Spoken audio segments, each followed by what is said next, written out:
What's going on, everybody, and welcome back to the channel. So I did a video a few weeks ago on how Shane Beamer has been using the transfer portal with immense success after he landed Spencer Rattler and Austin Stogner, and since then he hasn't slowed down at all. Since that video, they have added Terrell Dawkins, Devontae Reed, Christian Bill Smith, and Antoine Wells.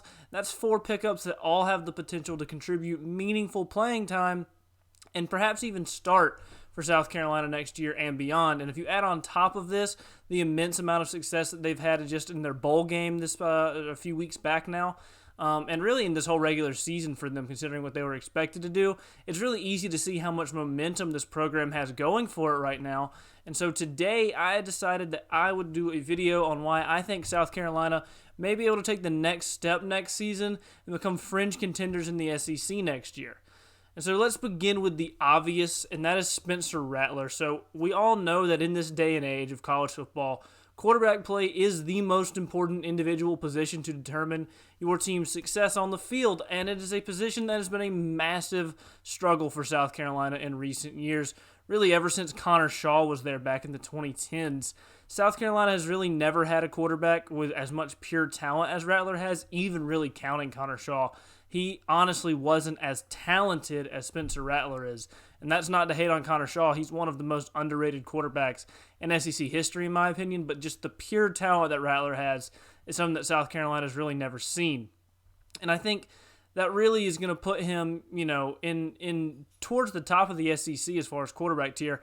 I don't think he's going to be Bryce Young level by any means, but I kind of think Bryce Young's going to be in a tier all on his own next year, especially just in the SEC as far as quarterback play goes. In all likelihood, he's in the next tier below that, which would make him one of the best quarterbacks in the entire conference next year. It's likely he's going to be at least the best quarterback in the East, and that's because if you look at the quarterbacks in the East right now, Georgia has no idea who their quarterback is even going to be next season, so it's really hard to say for sure if he's going to be better than whoever they put out at quarterback. But you could assume most likely he will at the very least be more talented than them. It could be Stetson Bennett. Look, Stetson Bennett's a tremendously successful quarterback, national champion, love the guy. But I think in a vacuum, we can all say Spencer Rattler's probably a better, more talented quarterback than him. Same thing with JT Daniels. Spencer Rattler has more talent than JT Daniels does, and we have no idea if he's going to be there. It could be a guy like Carson Beck or Brock Vandegrift or Gunnar Stockton, or it could be anybody, really, a quarterback for Georgia. We don't know. But I think it's a safe bet to assume Spencer Rattler is at the very least that quarterback's equal. Then you look at somebody like Kentucky and Vandy and Missouri. I think he's going to be better than anybody that they put out for sure, particularly Vandy. Connor Bazelak from Missouri, I like him. He's a good young quarterback. I don't think he's anything like Spencer Rattler level. Kentucky, their quarterback will be decent, I feel like, but again, I don't think he's Spencer Rattler level. I mean, Spencer Rattler was legitimately considered to be the number one quarterback in his draft class when he was going to go out until this past season where he got replaced by Caleb Williams.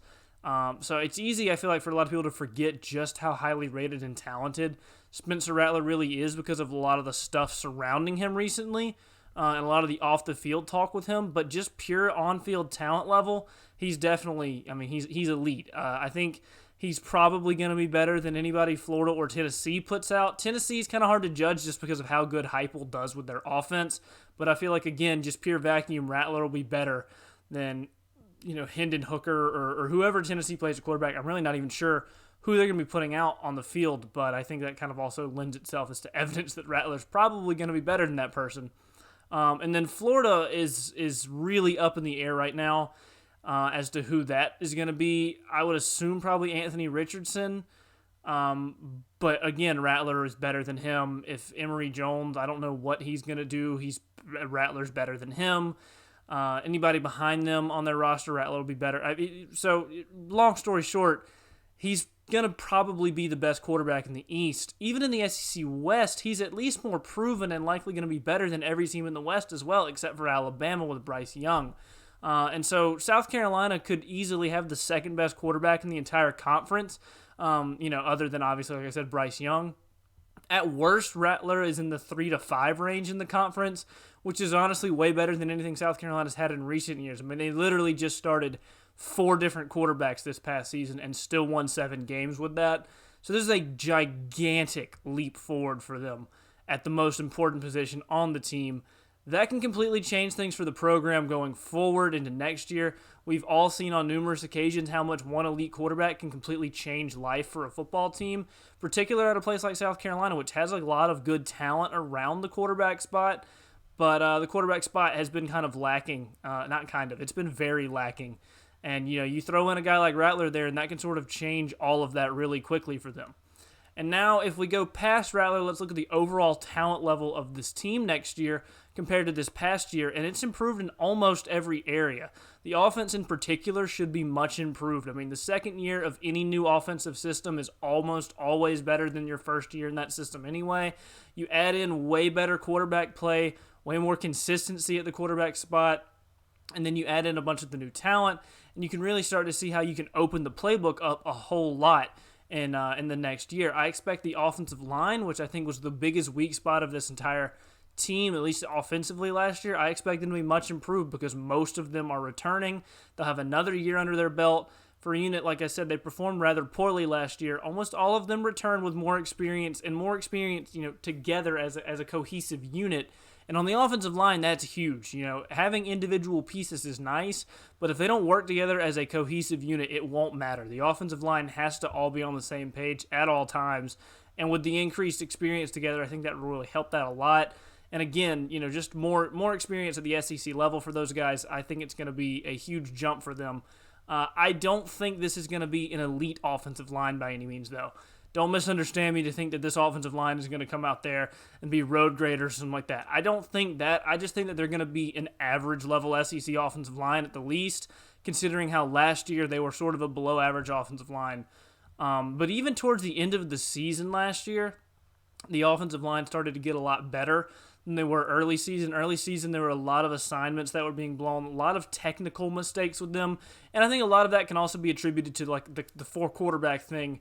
For an offensive line, that's very hard to adjust to because each quarterback you have to block slightly differently for. They make slightly different calls. Everything changes a little bit. And so, consistency there and more experience under those guys' belt, I think is going to make them a much better offensive line to, at the very least, not be a liability next year. The running back position should be a strength once again for this team. Last year it was as well, but this year I think it'll be noticeably more effective because of a much more competent passing game. Last season, teams could really sell out to stop the run and put 8 and sometimes even 9 guys in the box and not worry at all about getting beat in the passing game, especially if you didn't let a guy like Josh Vann get behind you. There wasn't much else South Carolina could do to you in the passing game, especially with their inconsistency at quarterback. But if you put Spencer Rattler back there, that won't be the case, at least not to the same extent, and that should open the run game up a lot. Also, the improved offensive line play I just mentioned earlier will also help this unit out quite a bit. And despite losing a back like Kevin Harris, who I really loved as a good bruising power back, you still have running backs like Marshawn Lloyd, who will be finally fully healthy coming off of his ACL a few years back. Normally, your second season back is when you start to see you get back to true form there. Juju McDowell is a super explosive running back for them, especially. You could see him as a third down, kind of a scat back. Use him in the passing game as well. You add in the addition of Christian Beal-Smith there. That's very, very interesting piece for them to play around with as well. And I think they're going to be more than just competent to fill in at a high level. The running back room should, like I said, once again, I expect to be a strength for them. None of them are quite the same style of back as Kevin Harris was, the big bruising power back that'll run through guys. But I think they all have pretty effective and unique skill sets that'll allow them to be used as a running back by committee. And like I said, be very effective, and I think they'll be a lot more explosive than they were last year as well in both the running game and then, getting involved in the passing game out of the backfield, especially with a guy like a Juju McDowell. Marshawn Lloyd is also an underrated receiving back, in my opinion. I think that'll help out a lot. Tight end should also be a huge strength of this team with Austin Stogner out of the transfer portal. He is a very, very good tight end, especially in the passing game. Jaheem Bell is technically a tight end. I don't really consider him a tight end. He is much more of an athlete, wide receiver, running back, H-back kind of guy. Regardless, he's an elite wide receiving option for them, especially coupled with Austin Stogner, who Spencer Rattler already has chemistry with. I expect both of them to have a lot of success. Both of them will probably get used as wide receivers, split out, especially if they were to go 5 wide, especially Jaheem Bell. I think he's going to be used a lot as a wide receiver to help offset what I think will be the weakness of the offense next year, and that's the wide receiver room. Now, Josh Vann returning is absolutely huge for the wide receiver unit, and he is expected to, as far as I know. Also, if they can keep a guy like Dakereon Joyner around as a veteran playmaker, that would help out tremendously as well. But, I expect guys like Amarian Brown to get more touches next year. He's very explosive, but not the most consistent guy out there. Xavier Leggett is an expected starter here, although I'm not incredibly high on him. And it's not that I don't like him or anything. I just think he's a decent wide receiver for the SEC level, but nothing that's going to really change your life, nothing that's incredibly impressive out there. I'll also be very interested to see where Antoine Wells falls into this group for the wide receivers now that they've added him. But until spring practice, it's really kind of hard to project where he's going to land and how it's all going to work out. I don't think this wide receiver core is bad by any means, but I do feel like they will be sort of the weakest part of this offense that I feel like is going to be a very good offense, at least until they prove until they prove otherwise, until they prove something differently. But I don't expect them to be incredibly weak, and I think, again, the improved quarterback play will help them out a lot and can sort of make up for any inconsistencies that they may have at that point. And now, defensively, losing a guy like Aaron Sterling and then J.J. Enikbari and Jabari Ellis all up front hurts a lot. But luckily, South Carolina has actually recruited at an elite level on the defensive front. So guys like Jordan Burch and Zach Pickens will be good for them. Jordan, I can never remember how to say his name. Jordan Strachan, I think is how you say it. I'm really not sure. I'm sorry if I got his name wrong. He'll be also a very good defensive end for them to go alongside Jordan Burch. Zach Pickens and Rick Sandage will pull up in the middle and be very successful there. Behind them, they also have quality depth on the inside with a Tonka Hemingway. Alex Huntley is very talented. A guy like MJ Webb is very good. I expect the defensive line to be the strength of this defense by far heading into next season, despite all the losses they took there, because of just how well South Carolina has recruited at that position. Also, you add in a guy like Terrell Dawkins, and that should just continue to improve that unit that I expect to already be the leaders of the defense heading into next year. The linebackers for me are a concern. They're a potential weak spot. They have been for a while at South Carolina, but Brad Johnson and Sherrod Green will be very good. Mo Kaba gives you pretty decent depth as well, but this position is probably just going to be around average in my opinion. I don't think it's going to be a liability, but I don't think it's near the strength of a defense that the defensive line will be, although the defensive line can help feed and work with the linebackers in tandem to help maybe make up for some of the lack of talent that they have at that position. And to me, the secondary is another somewhat questionable position group. You have Cam Smith and Darius Rush. They are proven quality starters with a lot of SEC experience. I don't think either of them are an all-conference level or anything, but they're very good corners. They're not going to be a liability by any means. The real concern is the depth behind those two. Who are the corners past Rush and Smith? That is really unknown at this point, and it's a huge concern for South Carolina. Even last season, their secondary was a pretty significant weak spot for their defense. That was actually a pretty good defense all the way around, all things considered. David Spalding will take over in the nickel spot. He started 13 games last year, which is every single game they played. But again, depth behind him is also incredibly scarce and something to be concerned about. Safety will be led by R.J. Roderick for sure, and past him it's a little bit blurry as to the hierarchy there. Could be Jalen Dickerson, a guy like a Tyrese Ross, Cam Hardy, even Devontae Reed. Now they've added him. But regardless, safety is a much deeper position for them than the corner and the nickel spots are. I expect it'll be a decent position group. I really like the way Roderick plays the safety position. He's more of a box safety, but he's sort of converted himself to where he can play a little bit middle field. He can play on the hash a little bit more.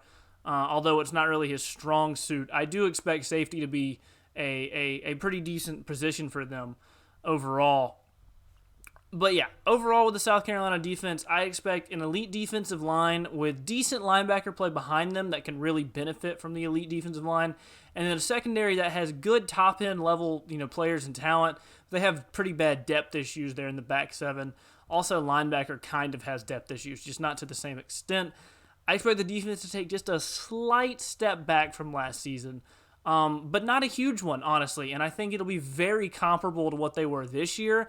And I think the offense is going to be leaps and bounds better than it was this past season, which is great news for South Carolina fans and is overall a net upgrade for them as a team, both just general position by position talent level, and then also your most important player now, Spencer Rattler, is, immensely better than who you had at the position in the past, and I think that can really change things for them.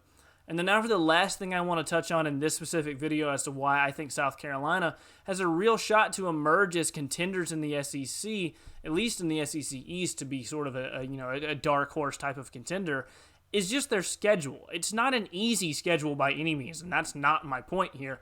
But if you go down the list team by team, there really shouldn't be all that many games that they don't at the very least have a puncher's chance in. The only teams who really dramatically outclass them are going to be Georgia, Texas A&M, and Clemson, with Clemson being a team that has tremendous uncertainty around them right now, and they don't have dramatically more talent than South Carolina does anymore, in the same way that Georgia and Texas A&M would at least. Plus, it's a rivalry game, so anything can happen in that. That is a game that I feel like South Carolina definitely will have a shot in, not something they should just write off as a loss by any means. Georgia is another team that I listed there. They have immense talent, but they are also going to be losing immense talent, especially defensively. They're likely going to have a new starting quarterback. They're going to have attrition on their offensive line. Again, they will still be a much more talented team than South Carolina overall, and they will likely win that game because they are just, like I said, a much more talented team with a much more experienced coaching staff. But that doesn't mean that they should just, walk out there and there's not a chance South Carolina can win kind of thing. South Carolina is closing the talent gap there to some extent. But, with a guy like Spencer Rattler at quarterback, and if Georgia has a brand new guy there, anything can happen even though Georgia will be favored. It's definitely not a game that South Carolina just write off as a loss. And it's somewhat a similar story with Texas A&M, although I give South Carolina an even better shot against A&M than I do against Georgia. Even if they can just go 1-2 in those games against Clemson, South Carolina, or against Clemson, Georgia, and Texas A&M, if South Carolina can just go 1-2 in those games, they're going to be in great shape overall as the season is concerned. Florida is a team that's considered to be somewhat equal footing with them at this point. They're in the midst of a dramatic overhaul. They have a limited talent edge on South Carolina at this point, if any, anymore, and so that is a very winnable game for South Carolina, even if they're not favored in it. That's going to be a nail-biter of a game, in my opinion. Kentucky is a team with about the same talent level as South Carolina as well. South Carolina will likely have the better quarterback in that matchup. So while it'll also, in my opinion, be a most likely a very close game, should be very winnable for South Carolina. Tennessee is a very similar story there. That South Carolina may have an overall talent edge on Tennessee just because of the amount of roster attrition that happened there when Jeremy Pruitt left. Even if they don't, it'll be very comparable to them. And they have a very good shot of winning that game. Again, they will likely have the better quarterback in that game. And, another very winnable game. Arkansas, very similar story. Similar talent level. South Carolina will probably have, at the very least, their equal at quarterback. And while Arkansas is going to be a tough matchup, it's another very winnable game. And now, in all likelihood, South Carolina is probably going to lose at least one of those games, but none of them should be a major upset either. I mean, at this point in the way too early preseason that we're at, I think 7-5 is the absolute worst case scenario for South Carolina, and 10-2 would be your best case scenario. That would be you beat all the teams that you're on about equal footing with, like the Floridas, the Tennessees, the Kentuckys, the Arkansas, and then out of the Georgia, A&M, Clemsons, you win one of those three, which is also pretty reasonable. That puts you at 10-2. And, that's really good for South Carolina. In the preseason, I'm going to give a season win prediction for almost every team, at least every team in the SEC. So I'll get more into that then when we know more and we're much closer to the start of the season. But at this point, I would expect around 9-3 for South Carolina, which is subject to change depending on as more news comes out and all that. But yeah, like I said, right now, around 9-3 for them, and that is a huge success in year 2 for Shane Beamer, especially because if things were to fall their way, I could see that going even better. If things fall their way, they could go 10-2, maybe even 11-1. That would be crazy. That would be a couple of upsets. I'm not predicting that, but it's not unheard of. It's not impossible at this point.